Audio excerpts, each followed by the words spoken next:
Hello everyone, welcome back to Guide to Everything. In today's video, I'm going to show you on how you can fix E100 error on Xbox. So when this happens, it means that there might be a problem installing the update on the application of your Xbox. So there are a couple of solutions in order for us to fix this problem. We are inside the official support help page of Xbox in order for us to fix this problem, and the first thing that you want to do is to simply restart your console.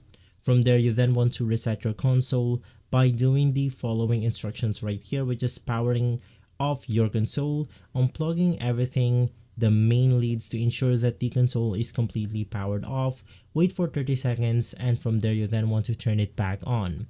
Now, if that did not fix the problem, we then want to download the offline system update file.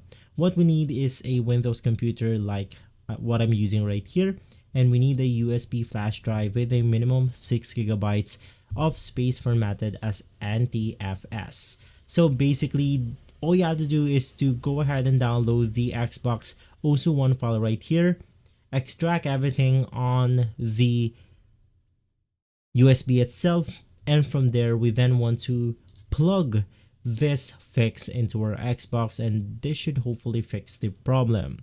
The next thing that we want to do is to update our Xbox, so that's really easy to do. And from there we then want to restore your Xbox to the factory defaults or settings, and lastly we want to take it into a technician in order to get our console to be fixed. Now, those are the ways in order for us to fix the problem. You have to go ahead and try everything out before doing the last one, which is taking it to a technician in order to get it fixed. And so if this video has been helpful, leave a like, subscribe, and follow Guide to Everything for more videos like this. Thanks for watching.